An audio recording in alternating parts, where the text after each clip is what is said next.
Are we using the mic? They said Good morning, everybody. Good morning. Good morning. Thank you. My name is Alicia Nascimento, representing New York Communities for Change and the Invest in Our New York Coalition. Woo! Yeah.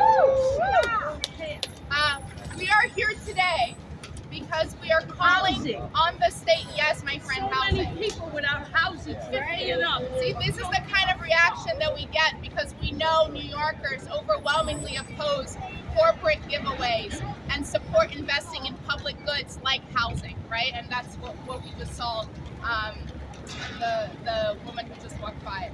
But I just wanted to say we are here today because we are calling on the state legislature to reject Governor Kathy Hochul's billionaire budget and reject corporate giveaways and instead invest in working people. Now you must wonder why we're standing right here in front of Madison Square Garden. And the reason is because James Dolan, the billionaire CEO. Go Wendy, there we go. She started talking about him. I know exactly. The wind responded. So the reason why we're standing in front of Madison Square Garden is because James Dolan, the billionaire CEO, owner of Madison Square Garden, owner of the Knicks, Radio City Music Hall, you can keep going and going and going. He has been receiving $43 million a year of state taxpayer money that is coming from our pockets. Over the past 40 plus years, this has amounted to almost $1 billion of our money to a billionaire CEO that is taking advantage and using facial recognition technology to keep away the people he doesn't like, just like our governor here, Kathy Hochul, who happens to have received over $500,000 in kickbacks from James Dolan so he can get his corporate giveaways.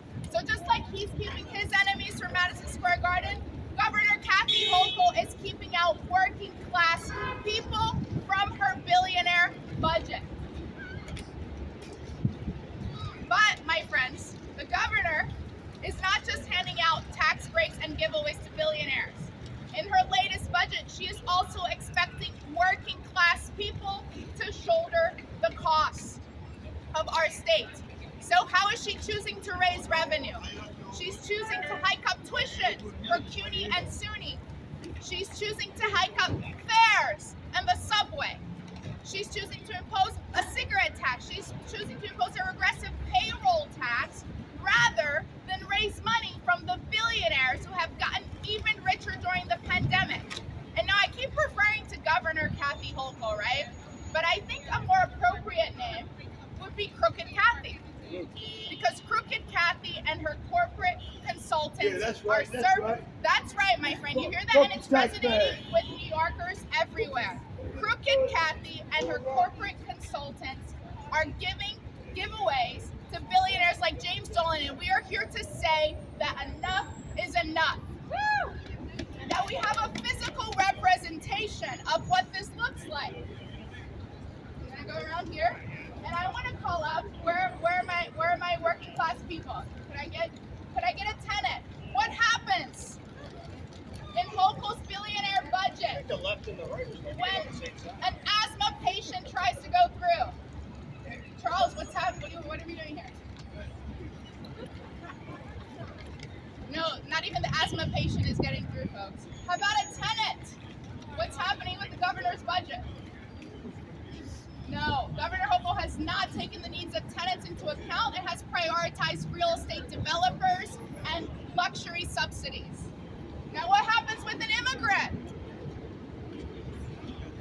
No, not even immigrants are getting through. She has excluded the unemployment bridge program that would provide a social safety net for excluded workers and coverage for all that would give health care to everyone regardless of immigration status. Now what happens with the minimum wage worker?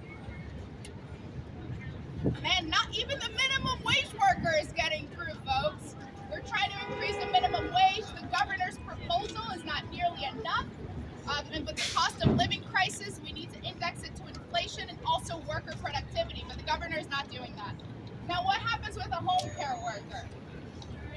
Oh man. Not even our home care workers are getting through, in spite of the lip service paid to the importance of their service. Now, an unhoused New Yorker.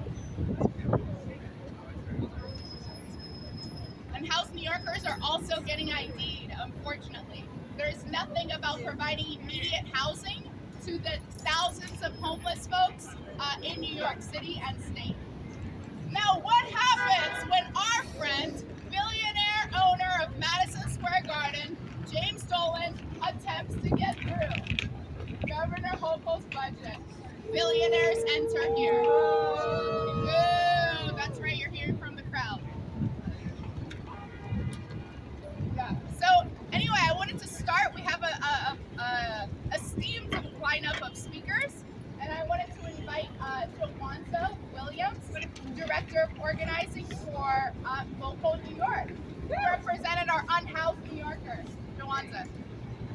Thank you so much, Elise. Again, my name is Joanza. I use he, him pronouns. I'm Director of Organizing at Vocal New York. Vocal New York is a statewide grassroots membership organization working at the crises, in the intersecting crises of homelessness, mass incarceration and drug war, and the AIDS crisis across New York State. But today I want to talk specifically about our economy, about our democracy, and the condition of hundreds of thousands of people across our state who every single night face the risk of eviction. And the nearly 100,000 people that are experiencing homelessness, not just in the city of New York, but across our state in cities like Rochester, Buffalo, Syracuse, Albany, and across Westchester County, and every county in between. For the last 7 years, consecutively in the city of New York alone, over 100,000 students go to schools, our public school children going to school from a shelter. So what we need is an unprecedented response to an unprecedented crisis. So that means putting our money, our public dollars, where they are most needed by our struggling public. That looks like initiatives like the statewide housing voucher program, the Housing Access Voucher Program, HAVP. This is a Section 8 style program that would house people experiencing homelessness. It would protect people who are at risk of eviction. It would protect people who are undocumented and unable to access critical social and economic systems of support, of care. And yes, to be clear, this is an investment. So you ask, where will this money come from? Well, you know what? It comes from billionaires. It comes from the corporations that each and every single one of us, 20 million working class New Yorkers, uplift. It is because of our work, our innovation, that these corporations are able to produce mass profits. So what we are asking for is a commonsensical purpose of paying what they owe us, paying us back for what we contribute to them. And we're not just saying give us direct payments. We're saying let's build the loving, caring infrastructure that this state represents and that this state needs. So what I want to see in this budget, what we need to see in this budget is corporate taxes. That's right. We don't want the corporations getting paybacks from us. We want to see that money going into our people. And that looks like funding the Housing Access Voucher Program fully in our state. So with that, thank you so much. In the name of all workers. Thank you so much, Joanza. What an amazing pivot now. Since Joanza talked about the need for raising corporate taxes, we have with us Senator Brad Hoylman-Siegel, who is the lead sponsor in the Senate of the corporate. Thank you very much. Thank you to my colleagues and local community board members. Thank you to the New York Meetings for Change and the Invest in Our New York campaign, which is so important because we are in the middle of negotiating the state budget, $227 billion. But what we see in this budget is very disconcerting because we see attempts to raise tuition on CUNY and SUNY students. Woo. We see attempts to raise fares on strap hangers, but we don't see attempts to increase taxes on those who have the most ability to pay, the very rich in our city. That's right. And Exhibit A behind me is Madison Square Garden. Madison Square Garden benefits from an annual property tax exemption of $43 million. $43 million that New York State and New York City leaves on the table. $43 million that could be used to support our mass transit, which is on the brink of fiscal disaster, instead of raising fares. $43 million that could be used to invest in our public housing, which is on the brink of fiscal disaster. $43 million annually that could be used to supplement tuition for working class kids and their families. But instead, James Dolan is laughing all the way to the bank. James Dolan benefits from one of the most glaring examples of corporate welfare in our nation. We have here the largest train station in the Western Hemisphere. James Dolan benefits from all of those fans who are able to enter the subway and enter into his arena. He needs to pay his fair share of property taxes. Am I right about that? That's right. Yeah. It is time we end corporate welfare. It is time James Dolan pays his fair share. It is time that the city and the state recognize that working class New Yorkers need a leg up, not James Dolan. Let's end that property tax abatement. Let's increase corporate taxes in the state of New York. If we did that, we'd have an additional $2 billion in our state budget. So we are advocating for the very basic principle, which is those who pay should contribute to the well-being of this city, and the people who pay should be those who are most able to do so. The millionaires and the billionaires, the corporate titans, those who benefit from New York's infrastructure. So let's end the property tax abatement. Let's make James Dolan pay his fair share. Let's make certain that working class New Yorkers get the support in this state budget that they need. Thank you very much. Thank you, Senator Roman Siegel. And now I would like to call up Amshulet Jayapur from the Alliance for Quality Education. Woo-hoo! Good morning, everyone. Hope y'all can hear me. So, as I was walking by the building behind us, I noticed that this month, Madison Square Garden is celebrating women's empowerment. So, I have a message for the CEO, James Dolan, and for Governor Hochul. We don't need to be empowered. We are already powerful. And I'm speaking especially for my Black and brown women. What we need is for the ultra-rich and the corporations that love them to pay their fair share just like the rest of us. Woo! Woo! While James Dolan and Madison Square Garden enjoy criminal tax rates, child care workers, especially Black and brown women, are living in poverty because the state chooses corporate welfare over caring for our children. Raising the corporate tax and closing the loopholes would put desperately needed money back in our society.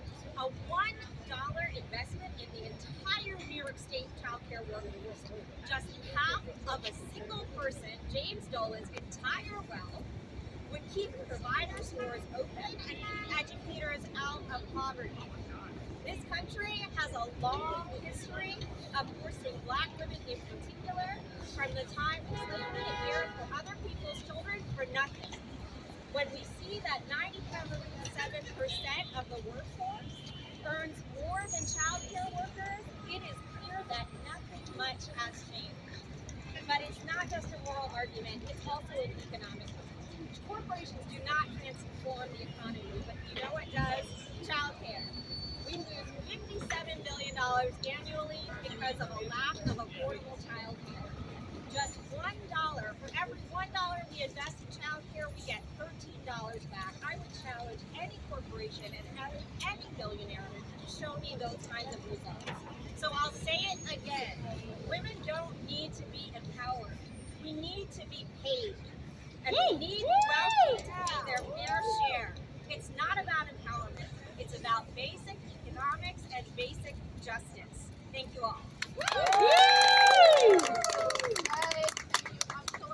Next up, I'd like to invite Council Member Eric Botcher. All the activists who came out today, and I want to thank Senator Brad Hoylman for bringing us here today again. He's shown tremendous leadership on this issue and the fight against what Dolan's doing with facial recognition technology, which is unconscionable. The tax agreement that Dolan gets here never made sense. $43 million a year. It never made sense. It especially doesn't make sense now. We had the most homeless New Yorkers since the Great Depression. Today, 100,000 students are going to school who are housing unstable, like house surfing, living in the shelters, or living in temporary housing. And like Juwanda said, we think about homelessness, and sometimes think about New York City. Across New York State, there's a homelessness epidemic. The MTA is on the brink of a fiscal cliff, and that's more than a euphemism. The fiscal cliff. The MTA is in serious, serious trouble. We need to raise hundreds of millions of dollars for the MTA. Meanwhile, we've got Jim Dolan here getting a $43 million break on his property taxes. That's not right. That's not right. I think we're going to change it. We're going to change it in this legislative session with the leadership of Senator Hoylman and our state lawmakers and all these activists. I think we're going to get changed this session. No more tax breaks for Jim Dolan. More tax breaks. I'm going to do a little bit of chat. Tax the rich, fund our schools. You ready? Tax the rich! Fund our schools! Tax the rich! Fund our schools! Tax the rich! Fund our schools! Tax the rich! Fund our schools! Tax the rich! Fund our schools! Tax the rich! Fund our schools! All right, thank you, everybody. Next up, I'd like to welcome Layla Bogusino. I'm not sure if I did it right. Great.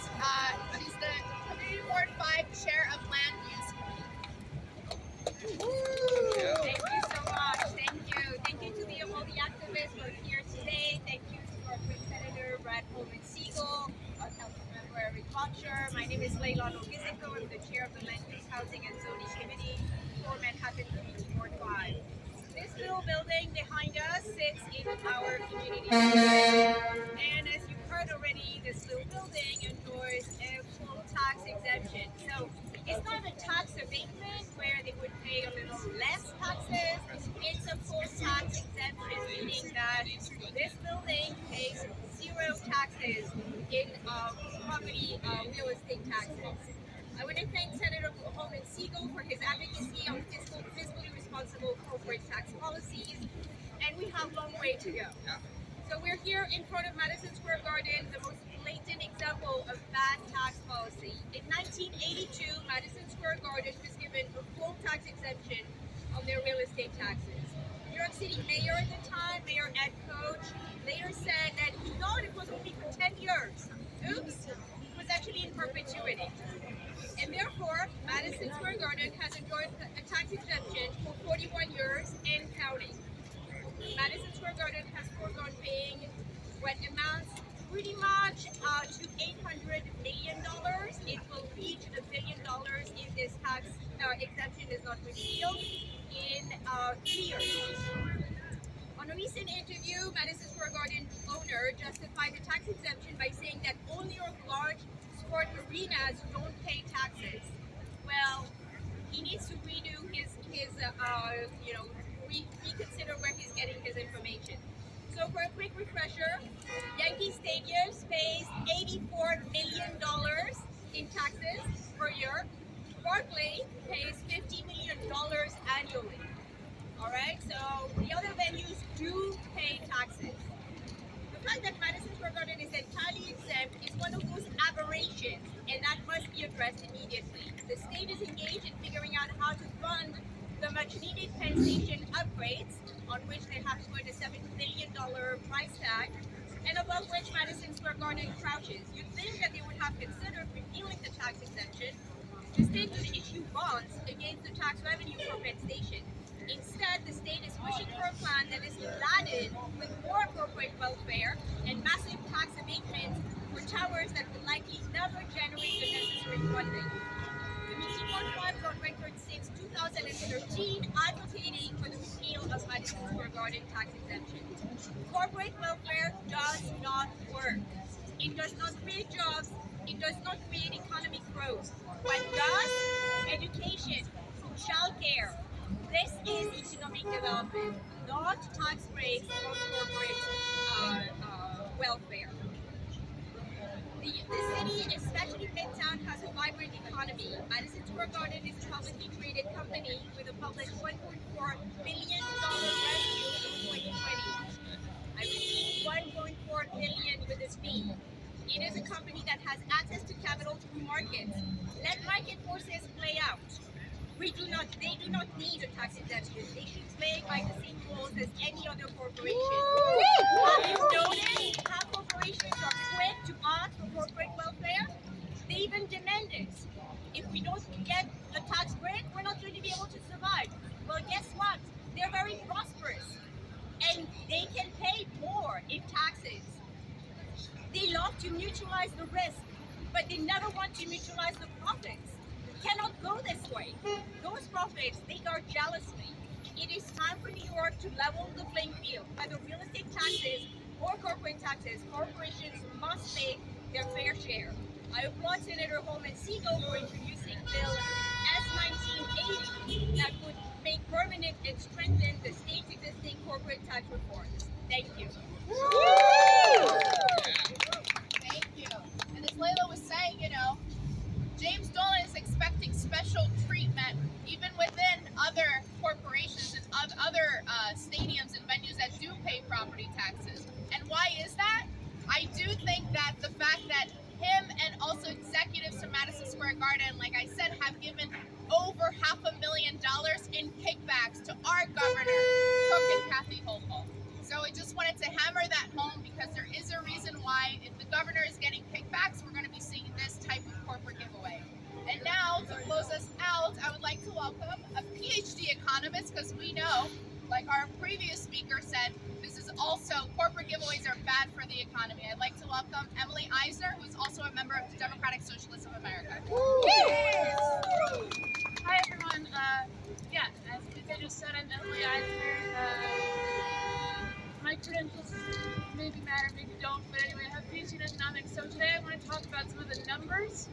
First of all, New York is the most unequal state in this country. It has the second highest rate of unhoused people in this country, and at the same time has the largest concentration of millionaires and billionaires in the country.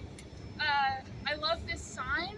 It just says it all. We have a slate of tax proposals that could, if we implemented them, solve so many of our problems. We could create affordable housing, we could improve our education system dramatically, we could improve our public safety, our public transportation, the environment, have a just transition. And the only thing that's getting in our way is politicians who are not taking this shit seriously. The state of this state is bad for basically everyone. I was watching my friends and colleagues do this demonstration. I'm an individual with pretty immense economic privilege, but with a complicated health background. My immunologist says I'm a challenging woman, which I want to put on my resume. But so someone like me who has a lot of privilege is actually being crushed right now by medical bills and struggling with the insurance system that I'm working with. So the situation that we're in is only good for basically the 1,000 people at the very top of our economic distribution, and bad for basically everyone else. It's honestly a joke that they're playing on us, and it's time that we take it back. I want to give you some numbers about, we already talked about the corporate tax, but capital gains. Capital gains, we could raise $12 billion, $12.5 billion this year by raising taxes on just the top 1% of earners. Top 1% of earners in New York State makes on average $3.5 million a year. So we're talking about raising taxes by a couple of percentage points on people who are making $3.5 million a year, and thus raising our revenue in the state by 10%. We could do so much with that money and affect so few people by so little. Same thing with the progressive income tax proposal. We could raise $20 billion of new revenue by making a more progressive income tax system in New York State, and I believe $13 billion of that new revenue would come directly from people making over $10 million a year in income. So we're putting out proposals here that would dramatically improve the lives of all New Yorkers, even the wealthy, and would only affect, the very few at the top who currently, as we've already